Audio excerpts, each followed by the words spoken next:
7 de octubre del 2024. El Evangelio es de Lucas 1 del 26 al 38. En aquel tiempo el ángel Gabriel fue enviado por Dios a una ciudad de Galilea llamada Nazaret, a una virgen desposada con un varón de la estirpe de David, llamado José. La virgen se llamaba María. Entró el ángel donde ella estaba y le dijo: Alégrate llena de gracia, el Señor es contigo. Al oír estas palabras, ella se preocupó mucho y se preguntaba qué quería decir semejante saludo. El ángel le dijo: No temas, María, porque has hallado gracia ante Dios, y vas a concebir y dar a luz a un hijo, y le pondrás por nombre Jesús. Él será grande y será llamado Hijo del Altísimo. El Señor Dios le dará el trono de David, su padre, y él reinará sobre la casa de Jacob por los siglos, y su reinado no tendrá fin. María le dijo entonces al ángel: ¿Cómo podrá hacer esto, puesto que yo permanezco virgen? El ángel le contestó: El Espíritu Santo descenderá sobre ti, y el poder del Altísimo te cubrirá con su sombra. Por eso el santo que va a nacer de ti será llamado Hijo de Dios. Ahí tienes a tu pariente Isabel, que a pesar de su vejez ha concebido un hijo, y lleva en el sexto mes, la que llamaban estéril, porque nada hay imposible para Dios. María contestó: Yo soy la esclava del Señor, cúmplase en mí lo que me has dicho. Y el ángel se retiró en su presencia. Esta es palabra de Dios. Honor y gloria a ti, Señor Jesús. Bueno, pues ahorita estamos recordando la anunciación que hace Dios por medio del ángel Gabriel a María, la madre de nuestro Señor Jesucristo, y que le dice que va a tener un hijo y que le tiene que poner Jesús. Que bueno, y vamos viendo punto por punto para ir entendiendo cada una de los versículos o de las frases que se nos están proporcionando. Es Lucas 1 del 26 al 38. Dice que en aquel tiempo el ángel Gabriel nos da el nombre del ángel, Lucas. Acuérdense que Lucas pues era griego, él no era judío. Entonces, pues se informó de los apóstoles y principalmente de la Virgen María. La conoció y le preguntó, hizo toda una redacción, y por eso nos está explicando las cosas de esta manera. Es importante tenerlo nosotros en cuenta para que no caigamos en la distorsión de que de dónde salga tanta información y cómo le hizo, ¿no? Bueno, pues era Lucas. En aquel entonces su profesión era médico. Hoy en día pues le decimos que es un historiador, porque aparte del Evangelio que nos tiene de 24 capítulos, también nos deja los Hechos de los Apóstoles con 28 capítulos. Esos dos libros fueron escritos por este señor Lucas. Bueno, y aquí nos menciona que el ángel se llamaba Gabriel. ¿Sí? Bueno, en la traducción a nuestro idioma, ¿no? Fue enviado por Dios a una ciudad de Galilea. Recuerden que Galilea es la parte norte de Israel. Este, para que tengan ustedes consideración, ya que en la parte de medio pues es Samaria y en la parte sur es Judea. En la parte sur es en donde está Jerusalén. Recuerdan que Jerusalén está como al nivel de la parte norte del Mar Muerto. Entonces, y la parte norte del Mar de Galilea, pues tenemos ahí a Cafarnaúm, tenemos a Corazín, tenemos a Bethsaida y del lado este del Mar de Galilea, pero en la parte norte del Mar de Galilea. En la parte sur, les digo, está el Mar Muerto, y a la altura de la parte norte del Mar Muerto, pues tenemos a Jerusalén, lo que es la capital, por decirlo. Y la parte sur de todo el país, pues tenemos a Judea. Eso es importante también que ustedes lo vayan teniendo ustedes como nota, para que sepan de qué estamos hablando y cómo estamos hablando, ¿no? Porque muchas veces decimos, no entiendo el lugar, no entiendo el, este, el sitio que nos está proporcionando la historia, ¿no? Entonces, pues Jerusalén, les digo, está en la parte del medio, como quien dice, empezando ya Judea, pero terminando ya Samaria. Sí, bueno, ¿qué nos sigue diciendo la lectura? Que mandó Dios al ángel a una ciudad de Galilea llamada Nazaret. Sí, era un pueblo que era muy como de barrio, por decirlo así, hoy en día. La gente era muy de baja, este, de dinero, vaya, era gente pobre, ¿no? Y casi no había gente importante en Nazaret, ¿sí? Bueno, ahí vivía José, ahí vivía María. Recuerden que José y María, bueno, pues sabemos que se empezaron a casar. Digo empezaron a casar porque la boda de los judíos de aquel entonces, pues duraba casi una semana, a veces hasta un mes, ¿no? No crean que se casaban hoy en la noche y ya mañana ya vivían juntos y ya habían tenido vida marital. No, no, no, hermanos, o sea, es muy diferente. También recordemos que María tenía aproximadamente, era mayor de 12 años, era una puberta, por decirlo así, una adolescente. Otros dicen que ya tenía como 14 años, no tenemos la edad exacta. Y, y bueno, unos dicen que José era un señor joven y otros dicen que ya era una persona adulta. Nos vamos a quedar con lo que nos explica la Iglesia Ortodoxa Católica, ¿sí? Porque nos menciona que José era viudo y que ya había tenido hijos. Nos mencionan cuatro nombres de cuatro hijos y dos hijas y que se casa con María por sugerencia de los papás de María, ya que eran ancianos y no querían dejar sola a María sin el respaldo y la protección de un varón. Entonces le piden a José, conociendo lo que es un hombre justo, que es un hombre inclinado a las cosas de Dios y que es un hombre trabajador, sí, y que ya había tenido una vida matrimonial buena, pero había sido ya viudo, ¿no? Tenemos que sus hijos, uno se llamaba Santiago, otro se llamaba Judas, ¿sí? Otro se llama José y otro se llama Simón. Y tenemos dos hijas, no nos mencionan los nombres. Estos son los que después decimos que son los medios hermanos o los hermanos de nuestro Señor Jesucristo. Es importante aclarar esto. Hay mucha falta de información. Yo lo que les platico es lo que podemos entender. Porque algunos dicen, no, es que Mateo dice que María fue virgen hasta que concibió a Jesucristo. Ya después como que no dice nada, pero da a entender de que pues ya después pues otra cosa. Pues no, hermanos. Nuestra Santísima Madre, la Madre de nuestro Señor Jesucristo, ya no tuvo más hijos. ¿Y por qué les puedo decir esto? Por algunas notas nada más que les voy a hacer ver rapidísimamente. Cuando muere nuestro Señor Jesucristo, en la cruz está María, ¿sí? Acompañada de un discípulo de nuestro Señor Jesucristo que era Juan. Así nos lo platica el evangelista. Yo me pregunto, ¿dónde están los medios hermanos o los hermanos legítimos de nuestro Señor Jesucristo, hijos de María? ¿Por qué la dejaron sola? ¿Por qué no la acompañaron? O sea, cuadra, sí, dos hijas más las que le acabo de mencionar ya a ustedes, ¿cómo es posible que no estuvieran ahí a los pies de la cruz? Eso es, sí, sí. Ahora, no nos menciona la Sagrada Escritura, otro punto, no nos menciona la Sagrada Escritura que los hijos de José estuvieran en la carpintería, ni sus hijos legítimos, ni fueran los hijos, o ni que fueran los hijos también legítimos de María, que estuvieran en la carpintería, ¿sí? Otra, es de que cuando nuestro Señor Jesucristo van a buscarlo, mencionan, ahí viene tu madre, ¿sí? En una parte dicen tu madre y tus hermanos, otros dicen tus familiares. Entonces esto nos hace ver que no hay una especificación total de quiénes eran. Pero bueno, si eran sus hermanos, como les vuelvo a repetir, ¿sí? Ahí está la situación de que eran los hijos de José, que lo fueron a buscar, su parentela. Cuando Jesucristo es crucificado, ¿sí? Y que vemos que en la cruz Jesús le dice, mujer, ahí tienes a tu hijo. Y desde ese momento nos dicen los evangelios que Juan la tomó y la recibió en su casa, sabiendo que Juan pues tenía su mamá natural, ¿no? La señora Salomé, esposa del señor Zebedeo, eran los papás de Juan y de Santiago el mayor. Entonces, ¿por qué se la llevó a su casa? ¿Y sus otros hijos de María entonces? Todavía voy a creer que los hijos de José pues no se quisieran meter en ese asunto, ¿no?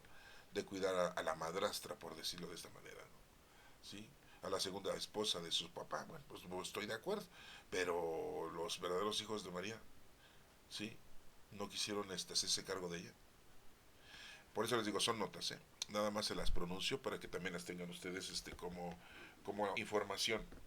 Y bueno, aquí nos sigue diciendo que en un poblado de Galilea, que era Nazaret, una virgen desposada con un varón del estirpe de David llamado José, y la virgen se llamaba María. Todavía no estaban realizando el matrimonio, pero todavía no tenían vida marital. Entró el ángel a donde ella estaba y le dijo, alégrate, es la pronunciación que hacemos del Ave María nosotros, alégrate María, llena de gracia, el Señor está contigo. A oír estas palabras ella se preocupó mucho y se preguntaba qué significaba ese saludo. Alégrate María, llena eres de gracia. Pues sí, la gracia es lo que decimos en la letanía, vaso espiritual de elección, vaso precioso de la gracia, vaso de verdadera devoción. Es María, es un vaso que retiene a nuestro Señor Jesucristo durante 9 meses. Es la gracia divina. El ángel le dijo, no temas María porque has hallado gracia ante Dios. Vas a concebir y dar un hijo y le pondrás por nombre Jesús. Nosotros lo conocemos en nuestro idioma como Jesús. Es Yeshua. Yeshua, que quiere decir Salvador. O sea, el que viene a salvar. Y para que se cumpla la profecía que Isaías había dicho. ¿Sí? Una mujer virgen concebirá y dará un hijo y le van a poner por nombre Emmanuel. Y Emmanuel significa Dios con nosotros. ¿Se dan cuenta? Sí, bueno, nosotros aquí le decimos Jesús en nuestro idioma, pues Yeshua, y le pondrás por nombre Yeshua. Él será grande y será llamado Hijo del Altísimo. Mismo Dios, cuando fue bautizado, se escuchó una voz que dijo, este es mi Hijo amado, al que tengo mis complacencias, escúchenle. Y en la transfiguración también dijo lo mismo nuestro Padre Dios. Este es mi Hijo amado, al que tengo mis complacencias, escúchenle. Y eso lo escuchó Pedro, lo escuchó Juan, ¿sí? Y lo escuchó Santiago, ¿sí? Esos tres discípulos que vieron la transfiguración. Y después nos sigue diciendo aquí, este, el Señor Dios le dará el trono de David, su padre, el trono de David porque él es descendiente de la tribu de Judá, de la tribu que su descendencia de Judá, de uno de los hijos de Jacob, ¿sí? Uno se llamaba Judá, y de ahí nació, de esa tribu nació el rey David y después el rey Salomón, aunque tuvieron sus problemas y sus errores y sus pecados. Bueno, pues ese es otro asunto, ¿no? Pero de ese linaje nació nuestro Señor Jesucristo, porque nos menciona muy claramente abajo que José era de ese linaje, de esa tribu, al igual que María. Aquí no lo dice, ¿sí? Pero bueno, ahí se los dejo también para que lo tengan como información. Por eso le dice que le dará el trono de David como si fuera un rey de reyes, pero no un rey mundano ni material ni mundano, ¿sí? Sino celestial. Se lo dijo a Pilato. Cuando Pilato le dijo, entonces tú eres rey, y Jesús le dijo, yo soy rey, pero no de este mundo. Si fuera de este mundo ya mis súbditos hubieran venido a defenderme, pero no soy rey de este mundo. Porque no es de este mundo rey, ¿sí? Es el rey de reyes. Es el Hijo de Dios, así se nos denomina, así se nos clasifica a nosotros, ¿no? Acuérdense que Dios se nos ha revelado en tres divinas personas, en Dios Padre Creador, Dios Hijo Redentor y Dios Espíritu Santo Santificador. Vivimos la era del Espíritu Santo hoy en día. ¿Sí? Tenemos los dones del Espíritu Santo y tenemos que ponernos a trabajar con los dones del Espíritu Santo. Después nos menciona aquí su Padre, y Él reinará sobre la casa de Jacob por los siglos y su reinado no tendrá fin. Nuestro Señor Jesucristo sigue reinando porque el reino de Dios ya está con nosotros. Es el Espíritu Santo, es el reino de Dios. Y ya está con nosotros el reino. Por eso les digo, vivimos la época del Espíritu Santo, vivimos la época del reino de Dios, que es el Espíritu Santo. Ya está con nosotros. Aquí contesta María, Miriam, porque ese es su en formato. Miriam es lo mismo que María. Miriam le dijo entonces al ángel, ¿cómo podrá hacer esto? Puesto que yo permanezco virgen. Muy claramente le dice, pues estoy casándome, sí, pero todavía no vivo maritalmente, no he tenido relaciones. El ángel le contestó, el Espíritu Santo descenderá sobre ti y el poder del Altísimo te cubrirá con su sombra. Eso va a ser obra del Espíritu Santo, el poder divino, el poder de Dios. ¿Sí? Por eso el santo que va a nacer de ti será llamado Hijo de Dios. ¿Eh? Muy claramente lo dice. Ahí tienes a tu pariente Isabel, que a pesar de su vejez ha concebido un hijo y lleva en el sexto mes de la que llamaban estéril. Y entonces cuando María, después de haber escuchado al ángel, que su prima ya iba en el sexto mes, ella se levanta, y al otro día va hacia la casa de Isabel, ¿sí? Para visitarla, para ayudarle en el parto. Llega 3 meses antes del parto. ¿Quién nace de Isabel? Pues Juan, el primo de nuestro Señor Jesucristo.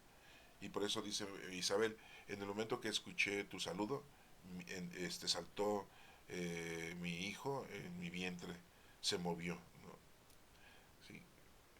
Después dice aquí, a pesar de que su vejez ha concebido un hijo y va en el sexto mes, la llamada estéril, porque nada imposible para Dios. ¿Se acuerdan de esa historia, verdad? De que Zacarías se quedó mudo, ¿sí? Cuando le dijo el ángel que iba a tener un hijo, ¿sí? Y y ya cuando lo lleva al templo a circuncidar a Juan, es cuando recobra el habla, porque le preguntan cómo se va a llamar tu hijo, pues Juan, pero no hay nadie en tu familia que se llame Juan. Él agarró una tablilla, escribió ahí que su nombre era Juan, ¿sí? Y ya después recobra el habla. Y después nos sigue diciendo aquí, no hay imposibles para Dios. María contestó, yo soy la esclava del Señor, cumplas en mí lo que me has dicho. Y el ángel se retiró de su presencia. O sea, aquí nos damos cuenta entonces de que María acepta el mensaje, acepta la decisión de nuestro Padre Dios, y bueno, podríamos decir que pues ya todo estaba planeado. No había necesidad de que le dijeran con anticipación a María que iba a tener un hijo y que iba a ser la elegida, sino el momento más importante se presenta y ella hace una aceptación de lo que le está diciendo el ángel. Entonces, pues bueno, eso es lo que estamos viendo hoy, la anunciación del ángel, y vemos varios puntos, ¿sí?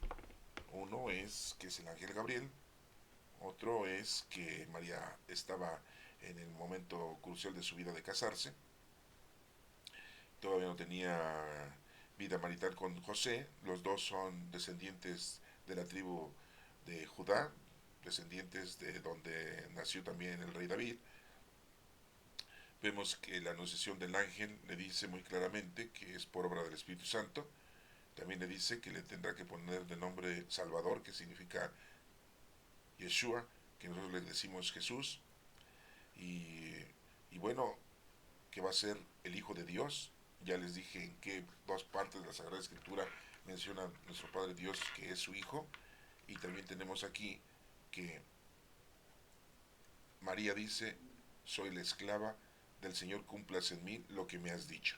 Fíjense cómo nos traducen diciendo que María dijo que es la esclava, ¿no? Sí, no sirvienta, ni criada, ni empleada, esclava. El formato más, quizá peyorativo hoy en día, ¿no? Así lo dicen hoy en día, ¿no? Que es una palabra muy peyorativa, pero en realidad es una palabra de una sencillez y de una humildad muy, muy buena, ¿no? Sí. Bueno, esa es la parte informativa que tenemos, y pues el mensaje que tenemos teológico es de que nosotros cuando recibamos un mandato, una orden de nuestro Padre Dios en nuestra vida, pues la cumplamos. Y una de las principales mandatos o principales informaciones que tenemos es que vivimos la era del Espíritu Santo, y que siempre se los he yo estado repitiendo. Jesucristo dijo, yo soy el camino, la verdad y la vida. Tenemos que ponernos a trabajar con los dones del Espíritu Santo, ¿sí? Porque nuestro Señor Jesucristo nos dio un nuevo mandamiento, amar a Dios sobre todas las cosas y a tu prójimo como a ti mismo. Entonces, bueno, pues eso es lo que tenemos que nosotros llevar a cabo, ese es el mensaje que hoy nos está pronunciando. Así como dijo María y aceptó, pues así lo tenemos que hacer nosotros. Desafortunadamente, pues no lo aceptamos. Si pasan los años, vivimos nuestra juventud, nuestra adultez, y no aceptamos al pie de la letra, ¿sí? Conforme a la palabra de Dios, no aceptamos a Dios, sino nos lo vamos llevando desinteresadamente, ¿no? Y a veces es costumbre, a veces es tradición, a veces es por algo que necesitamos, ¿no? Y entonces es cuando nos acercamos a Dios. Bueno, que Dios te bendiga.